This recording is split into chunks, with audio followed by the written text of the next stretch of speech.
შემეცნებით საგანმანათლებლო პროექტი რადიო კინო მზადდება სტუდია კოცის ბაზაზე. პროექტის ხელმძღვანელი კობა ცხაკაია. პროექტის რედაქტორი ნინო ჩხიკვიშვილი. თბილისი 2025 წელი.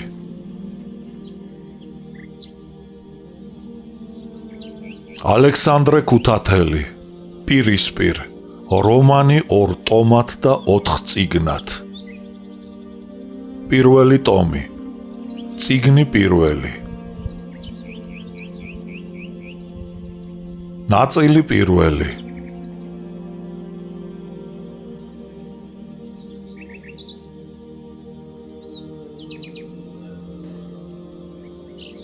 ნაწილი მეორე.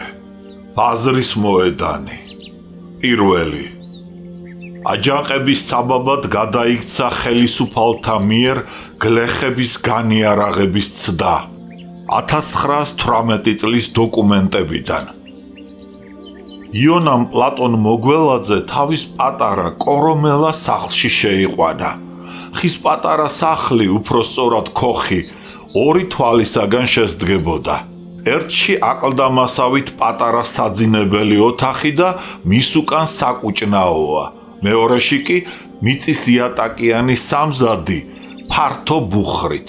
კუთხეში დიდი ქოთნები დგანან. დერგები წნილით და ყველით, დოქები წოია კვაწარახით. ჯოხზე ტყემლის ყლაპები ჰკიდია. ამ სოფლური ბუხრის წინ უყვარს შემოდგომით და ზამთრობით პურისჭამა იონას. ერთხელ პლატონიც აქ ასადილა. პლატონმა მოიგონა ეს სოფლური, იდილიური პურისჭამა, ქოთანში ამოლესილი ლობიო, ახლა დამოყვანილი ჭყინტი ყველი, ჭადები. ნაქუჩლით თავდაცულ, რკინისფერ კოკიდან ასხამდა იონა წითელ ღვინოს, ამბოხს, რომელსაც სწორედ მაშინ უწოდეს ერეკლე მეორე. საძინებელი ოთახი საკვირველებას წარმოადგენდა. შეაღებდით თუ არა აკლდამისოდენა ოთახის უბრალო ფიცრულ კარს, წინ კედლებზე ჭერის ახლოს მიმაგრებული იყო ადამიანის თავის ქალა, რომელსაც მარცხნივ და მარჯვნივ შავ ჩარჩოში ჩასმული შექსპირისა და ბაირონის პორტრეტები ამკობდნენ. მარჯვნივ კუთხეში მინიატურული ბუხრის თავზე ღვთისმშობლის დიდი სურათი ეკიდა. მარცხნით წიგნის სავსე განჯინა იდგა. განჯინაში რიგზე ეწყო ევროპისა და რუსეთის კლასიკოსების თხზულებები. თაროზე ქართველ მწერალთა წიგნები ელაგა. ქვედა თაროები სავსე იყო მოამბით, დროებით, ცნობის ფურცელით. გახუნებულ ფურცლებს თუთუნის ფერი დასდებოდათ.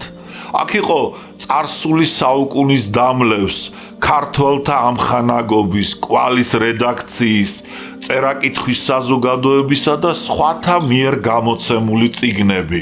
გიორგი სააკაძე და მისი დრო, ანტონ ფურცელაძისა, იმერეთის მეფე სოლომონ დიდი, სიკო კანდელაკისა, სიბრძნე სიცრუისა, საბა სულხან ორბელიანისა, ქადაგებანი გაბრიელ ეპისკოპოსისა და სხვა მრავალი.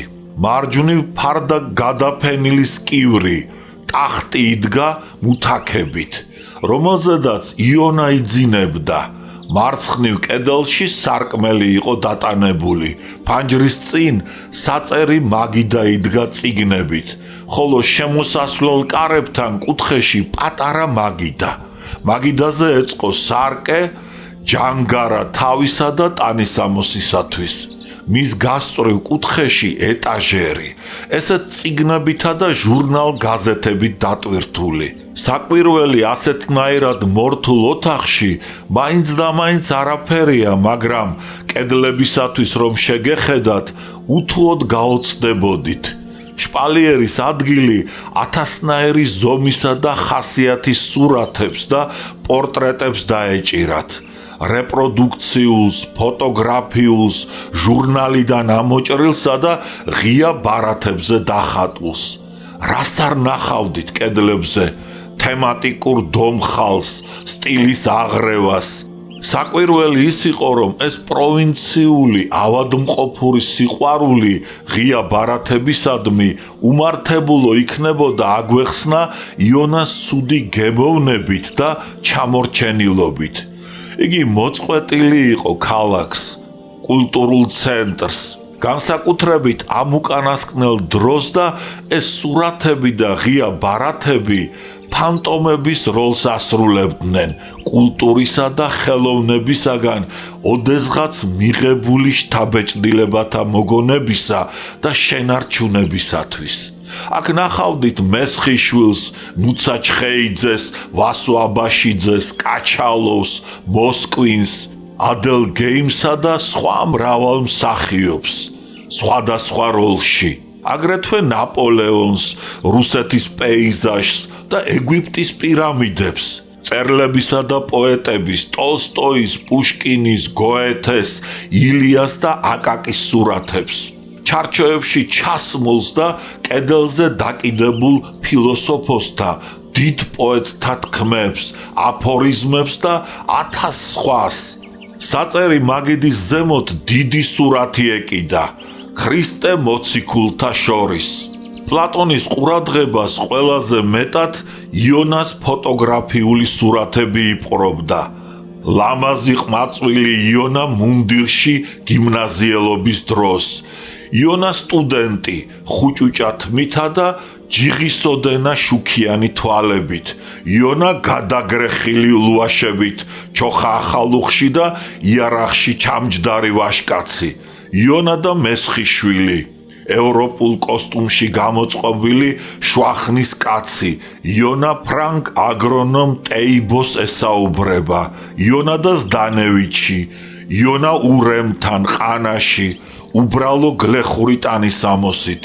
იონა სოფლად არხის გაყვანის დროს. სურათებში ჩანს ხალხოსნის იონას ბიოგრაფია. როდესაც პლატონ მოგველაძე ოთახში შევიდა, იონამ კუთხეში აყუდებული გრძელი ყავარჯენი აიღო და მისი ბოლო ადამიანის თავის ქალას ქვედა ყბის ძვალზე დააჭირა.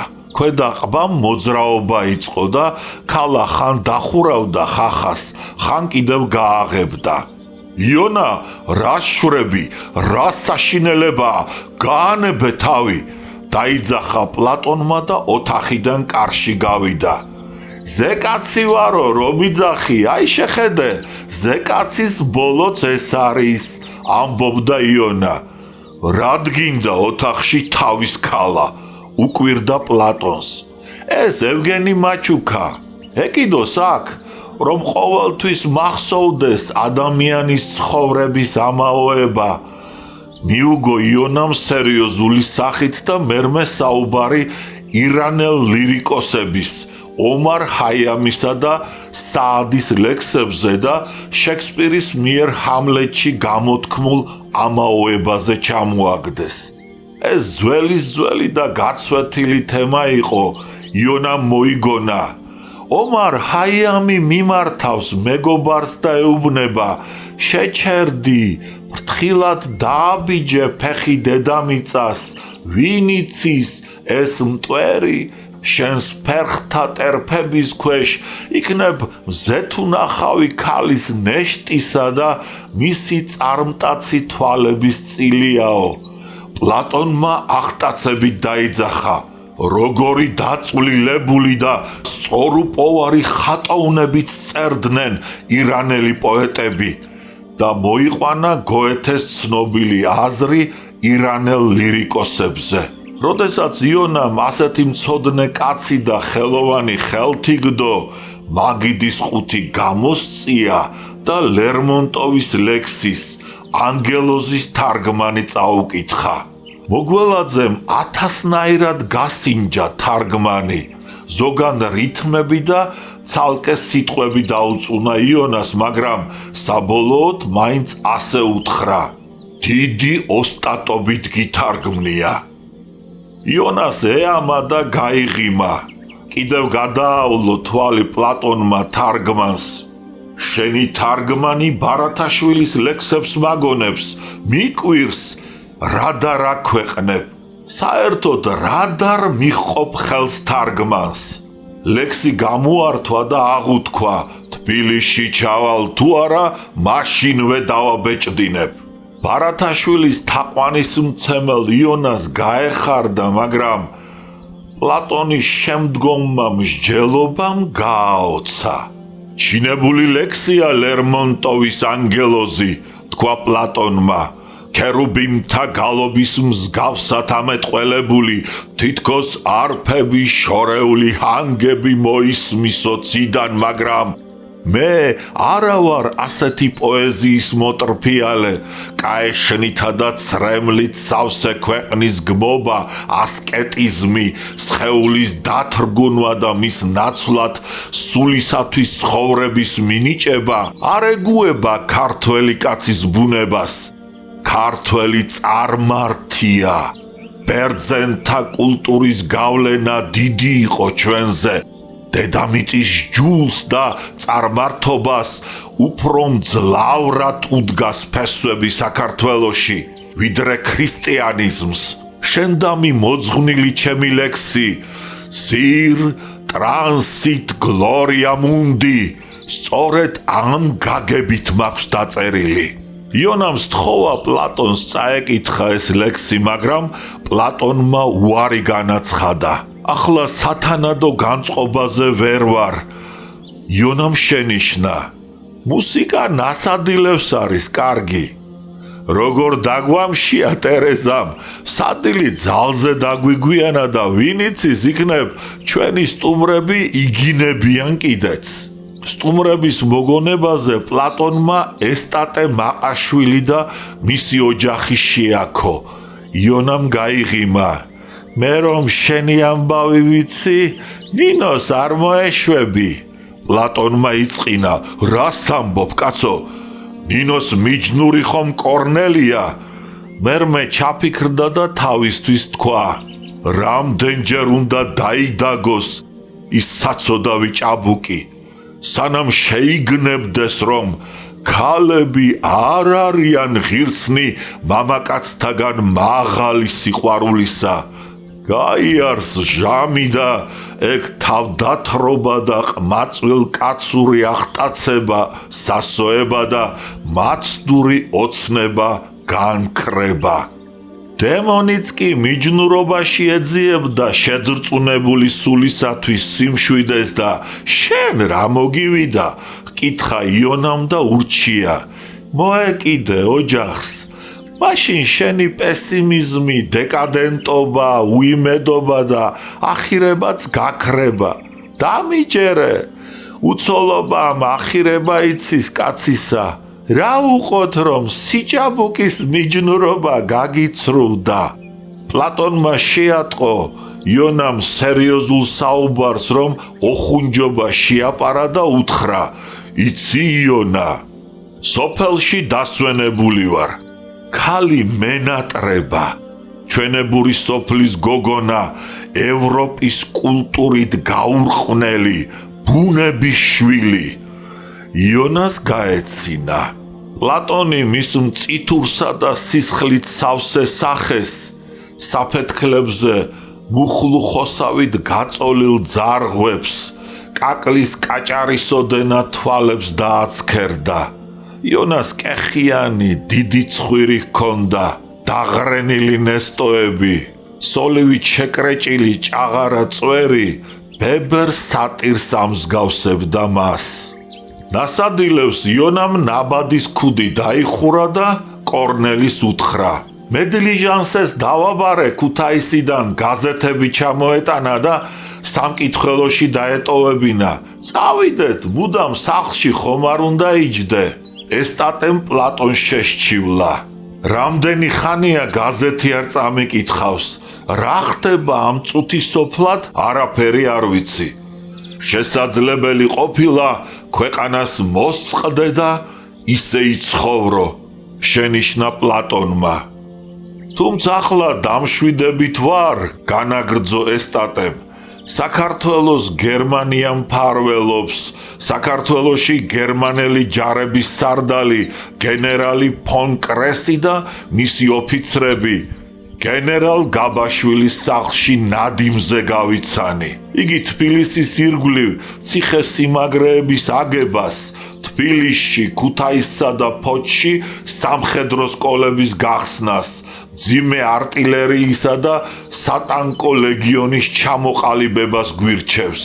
მაშინ არც თურქეთი და არც საბჭოთა რუსეთი თქვენთვის საშიში აღარ იქნებაო გვითხრა. დაუჯერებენ კი მენშევიკები მამაც და ჭკვიან გერმანელებს, ჰკითხა პლატონმა ესტატეს. უბედურებაც ეგ არის, სწუხდა ესტატე. იონა და კორნელი სოფელში შევიდნენ. ეზოებში და ჭიშკრების წინ გლეხები იდგნენ. გრამიტონს გაუმარჯოს, ლუკაიას ვახლავარ, იუსტინას სიცოცხლე. ესალმებოდა გლეხებს იონა და ისინიც დიდის მოწიწებით უკრავდნენ თავს ამ სოფლის მოამაგეს. ყველა სამისოს ეტყოდა იონა. დაკარგული ხარი იპოვე თუ არა? ვიცოდი, ენდელაძე ქურდობას არ იკადრებდა. კინაღამ თავი არ მომჭრეს კაცს, ეუბნებოდა იონა ლუკაიას. სერაფიონი და ნიკიფორე საფიცრე ხის გამო ერთმანეთზე ნაჯახით რომ მიიწიეს ოტიამ დივნის ტყეში უთუოდ უნდა შევარიგოთ. სოფლისათვის სირცხვილია. მიწაზე ჩვენი კერძო საკუთრების მოსპობას ვაპირებთ და თქვენ როგორ ირჯებითო? არიგებდა ჭკუაზე იუსტინეს. არხი დროზე რისთვის არ დაკეტეო? აფრთხილებდა გრამიტონს. 1000 სხვა ჭირვარამზე და საჭიროებაზე ჩამოუგდებდა სიტყვა სოფლელებს იონა. ხმამაღლა ლაპარაკობდა, გლეხთა ენით ქაქანებდა. ძნელად თუ გამოარჩევდით სოფლელებისაგან, ალბათ იმის გამო რომ მისი დედა ბაბილინე გენძეხაძე გლეხის ქალი იყო. გლეხები გულისყურით უსმენდნენ იონას, იჯერებდნენ მის რჩევა დარიგებას. იონა და კორნელი ბაზრის მოედანზე გავიდნენ. მედლიჟანე დათიკოს მართლაც დაეტოვებინა სამკითხველოში გაზეთები, მაგრამ გაზეთები ძველი იყო, 1 კვირისა და 10 დღის წინად გამოსული. სამკითხველოს წინ, რომელიც კარისმერეთისთვის თავისებურ კლუბს წარმოადგენდა, რამდენიმე სტუდენტი, ადგილობრივი მოსამსახურეები, გლეხები და ჯარისკაცები იდგნენ. ისინი იონას და კორნელის მიესალმნენ.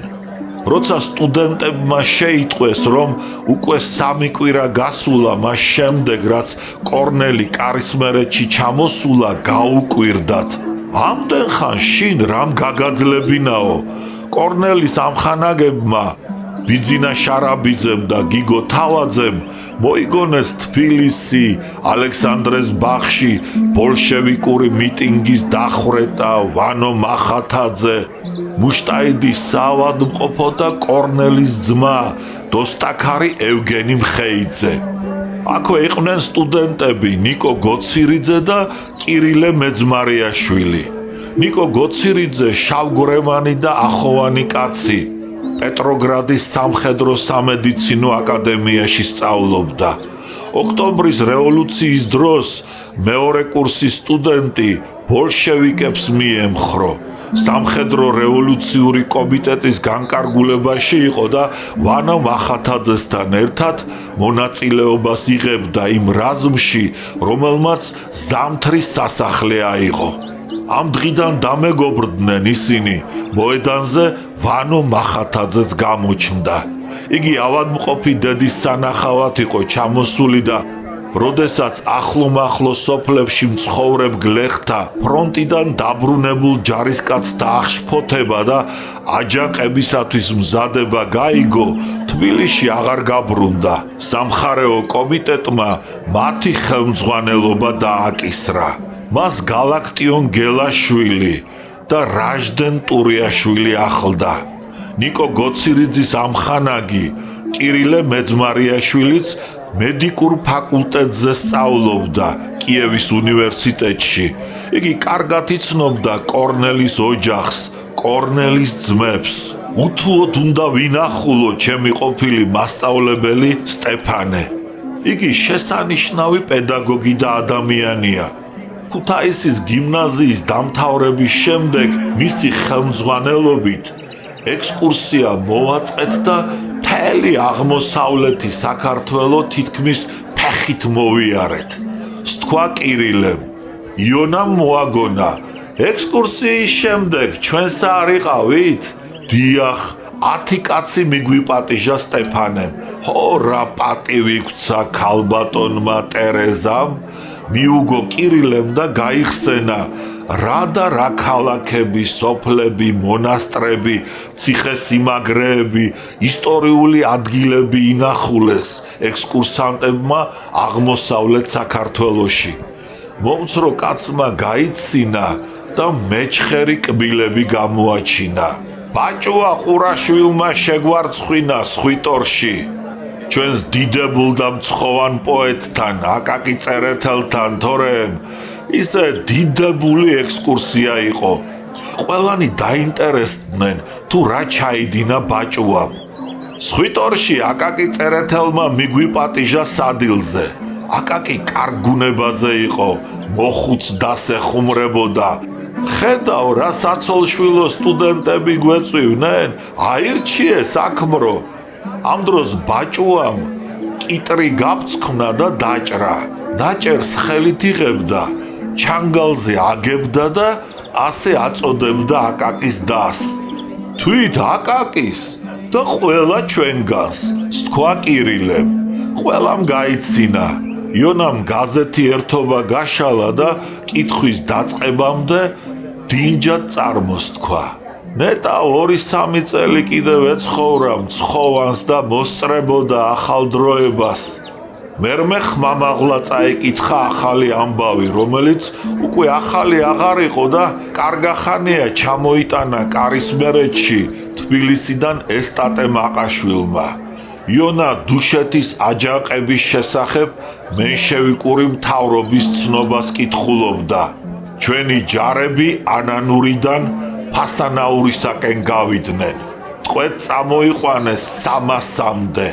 ფრონტზე შემოღებულია სიკვდილით დასჯა მოღალატეთათვის. გრიგალისებური ცეცხლი გავაჩაღეთ 28 ზარბაზნიდან. ჩვენმა თვითმფრინავებმა ხუმბარები ჩაყარეს ბოლშევიკების ბანაკში. ბევრი დაპატიმრებულია. ტყვედ წამოიყვანეთ 300-მდე ოსი ეროვნების ამბოხებული. ნეტავ სად იყო ეს ზარბაზნები და თვითმფრინავები? გაუკვირდა ვანო მახათაძეს. როდესაც მენშევიკები ოსმალეთს ეომებოდნენ, თვითმფრინავები გერმანელი ჯარების სარდლობამ მიაწოდა მენშევიკებს. მიუგო კორნელიმ.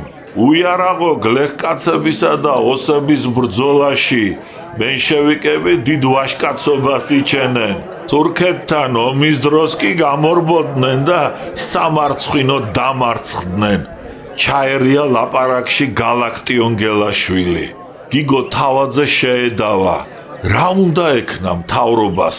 თურქეთს შებრძოლებოდა თუ შიგნით აჯანყებულებს? გალაქტიონი დაიბნა. უცებ ვერ მოახერხა ამ კითხვაზე პასუხის გაცემა.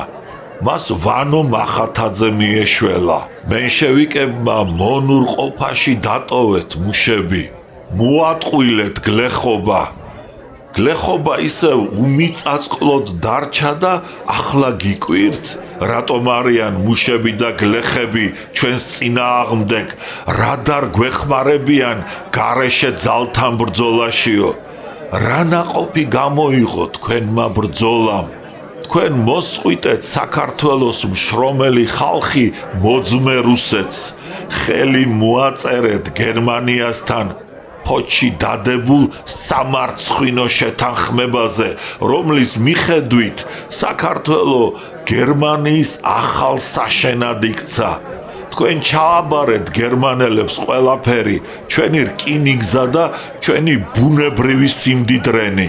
ყოველივე ეს ასე მოხდა გააწყვეტინა გიგომ ვანოს სიტყვა, იმიტომ რომ თქვენ ბოლშევიკები ყველგან ანარქიას და აჯანყებებს გვიწყობდით. ამიტომ ჩვენი ხალხი ადვილად შეურიგდა უცხო ძალის ბატონობას იმ იმედით, რომ იგი ჩვენში წესრიგს დაამყარებს. გერმანელები მართლაც ამყარებენ წესრიგს. გშველიან თქვენ მენშევიკებს გლეხების დახვრეტაში და მემამულეების ინტერესების დაცვაში. თქვენ კარგად იცით, რომ ხალხს არ უნდა იცნოს თქვენი ხელისუფლება, მას ეზიზღება იგი. ამიტომ ებღაუჭებით გერმანიას. თქვენ ვისაც გნებავთ, იმას ჩაებღაუჭებით, ოღონდაც მორჩილებაში ყავდეთ ხალხი. მართალია, სწორია, გაისმა აქეთ-იქიდან შეძახილები. დამოუკიდებლობა, რომელზედაც მენშევიკები გაიძახიან, მიუბრუნდა ვანოს სამკითხველოს წინ თავშეყრილ ხალხს. მტკნარი სიცრუეა. ისინი იცავენ მხოლოდ მდიდრებს, მემამულეებსა და მუქთა ღორების დამოუკიდებლობას. ნიკო გოცირიძემ დაამატა.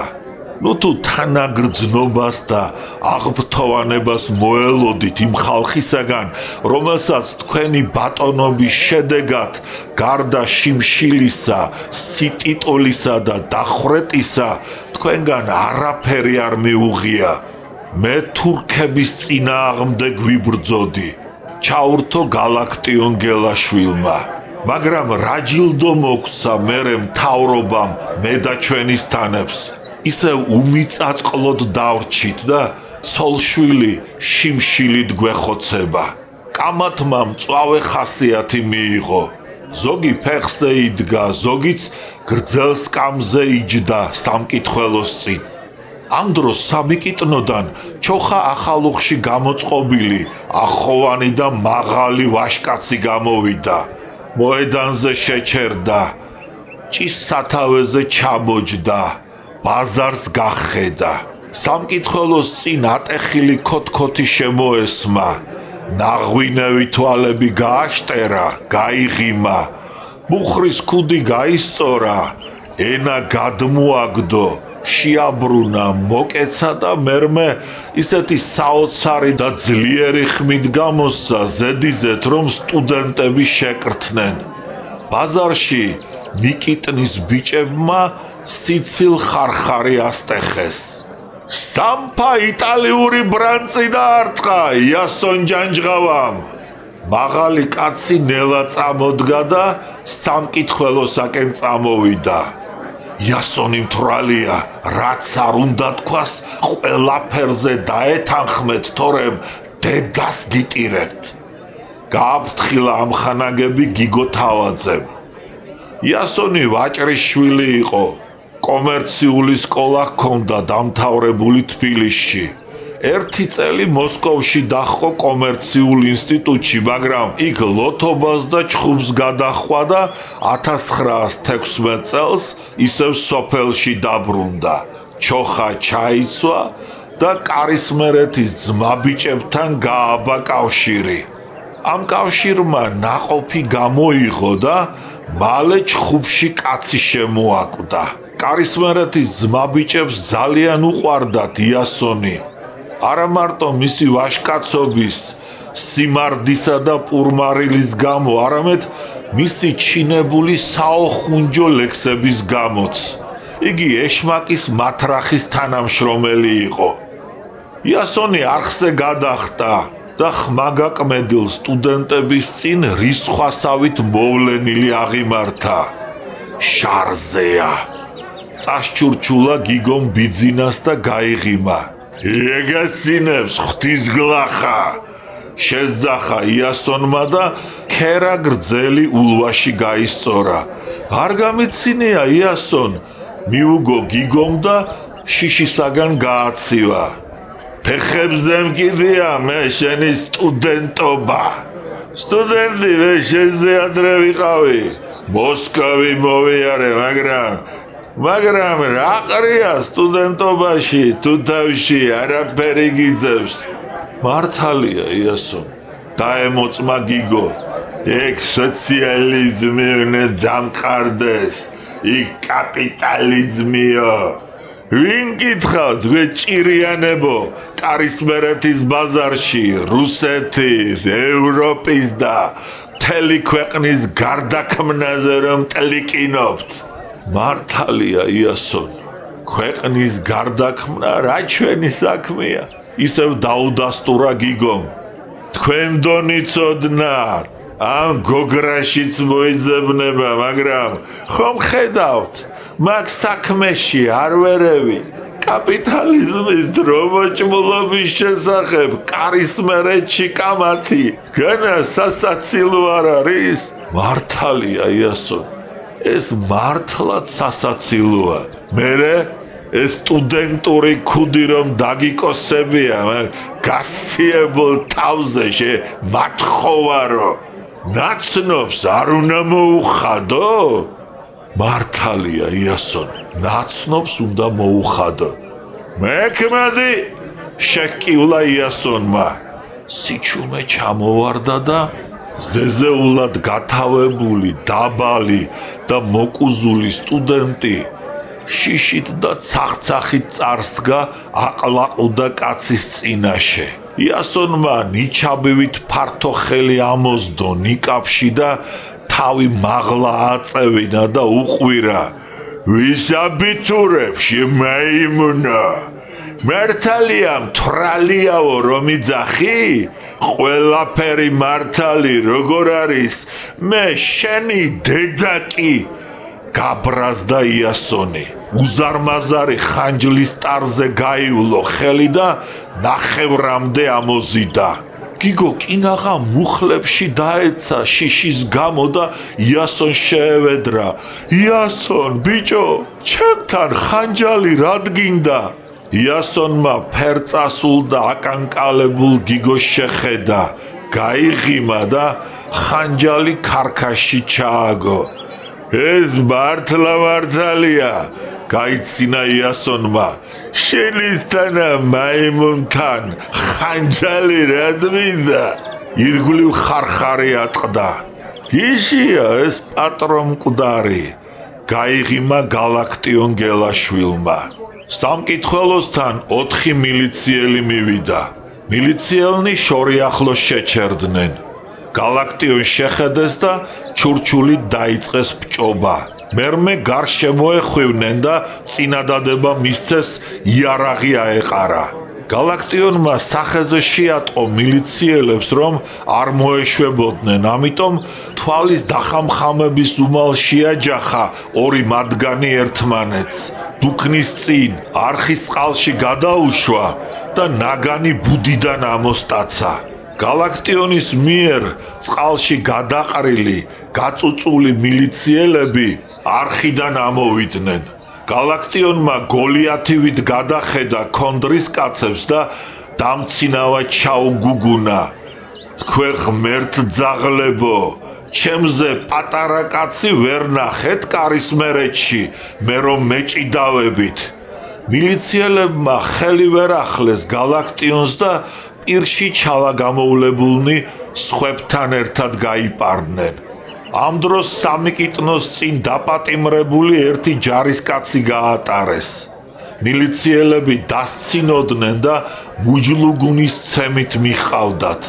გალაქტიონი ვებხვივით გადახტა არხზე და ნაგანი მილიციელს დააღერა. გალაქტიონმა და რაჟდენმა მილიციელთ შაშხანები და რევოლვერები აღყარეს და პატიმარი გაათავისუფლეს. საპარიკმახეროდან ჯარისკაცები გიორგი აბესაძე და ერმილე ფაიქიძე გამოვიდნენ. გალაქტიონის მიერ წყალში გადაყრილმა მილიციელებმა კარისმერეთის მთელი მილიცია მოიყვანეს, 15 კაცი. ბაზრის თავში მოსახლე გლეხის ეზოდან 4 ჯარისკაცი გადმოხტა და შაშხანით ხელში გამოიქცა ბაზრის მოედნისაკენ. ჯარისკაცები და მილიციელები პირდაპირ დადგნენ და შეტაკება ყოველ წუთს მოსალოდნელი იყო. ვინ შეატყობინა სოფლელებს ბაზარში მომხდარი ამბავი ალაჰმა უწყის. საკვირველი იყო მხოლოდ როგორ შეგროვდა ასე მალე ამდენი შეიარაღებული გლეხი. იონა, გიგო და ბაზარში მყოფნი შეშინდნენ და დუქნებში შეცვივდნენ. ვაჭრებმა დუქნებს დარაბები მიახურეს. ვანო, ნიკო და კორნელი კი სამკითხველოს წინ დგომას განაგრძობდნენ. გალაქტიონმა მილიციის უფროსს ნაგანი დააღირა და შესძახა. აიყარე იარაღი. ცუდ მდგომარეობაში ჩავარდა ელიზბარ ბაქრაძე. ყოფილი ჯარისკაცები გაიფანტნენ. დუქნის ქვის ბოძებს და ხეს ამოეფარნენ. საფარი იშოვეს და შაშხანები გადმოიღეს. მილიციელნი კი თავის მხრივ თაოსნობას ვერ იჩენდნენ. მათ უფროს მოქმედების საშუალება აღარ ჰქონდა. ერთმა ჯარისკაცმა მილიციელების დაბნეულობით ისარგებლა, მათთან მიირბინა, ხელყუმბარა აღმართა და იყვირა. დაჰყარეთ იარაღი, თორემ ყველას აგაფეთქებთ. ბაქრაძემ განკარგულება გასცა და მილიციელებმაც იარაღი დაჰყარეს. ამრიგად კარისმერეთის მთელი მილიცია განიარაღებულ იქნა. განიარაღებულების მოთავედ და ხელმძღვანელად კი გოჯასპირის შვილი გალაქტიონ გელაშვილი გამოაცხადეს.